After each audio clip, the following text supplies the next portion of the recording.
குறையுது. இன்னும் பாத்தீங்கன்னா இதயம் சம்பந்தப்பட்ட நோய்கள் வராமல் தடுக்கக்கூடிய ஒரு அற்புதமான பழம் தாங்க சப்போட்டா. இதை சாப்பிடுறதுனால இதய செயல்பாடு சீராக இருக்குது. மேலும் இரத்த ஓட்டங்களை சீராக இயக்கக்கூடிய பண்பும் இந்த சப்போட்டா பழத்துக்கு இருக்கு. இன்னும் பாத்தீங்கன்னா உடல் உஷ்ணம் குறையுது. மேலும் தாகத்தை தணிக்கக்கூடிய பண்பு இந்த பழத்துக்கு இருக்கு. ஸோ வெயில் காலங்கள் மற்றும் உடல் சூடு கொண்டவங்க இந்த பழத்தை தினமும் சாப்பிட்றதுனால உங்களுக்கு நல்ல பலன் கிடைக்குது. உடலானது குளிர்ச்சி அடையுது. மேலும் உடல் சூடுனால் ஏற்படக்கூடிய பல நோய்கள் தடுக்கப்படுது. ஓகேங்களா? இது தூக்கம் வராமல் கஷ்டப்படுறவங்களுக்கு ஒரு வரப்பிரசாதம்னே சொல்லாங்க. உங்களுக்கு தூக்க மாத்திரையோ வேற எதுவுமே செய்ய தேவையில்லை.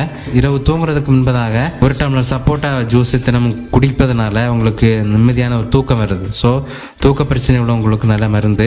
இன்னும் பார்த்தீங்கன்னா ஆரம்ப ஸ்டேஜில் இருக்கக்கூடிய காசு நோய் உள்ளவங்க சப்போட்டா பழத்தை தினமும் சாப்பிட்றதுனால உங்களுக்கு இந்த காசு நோய் குணமடையுது. சரிங்களா? அவ்வளவு மருத்துவ குணங்கள் இந்த சப்போட்டா பழத்தில் காணப்படுது. அநேகருக்கு இதோட பயன்கள் தெரிகிறது இல்லை.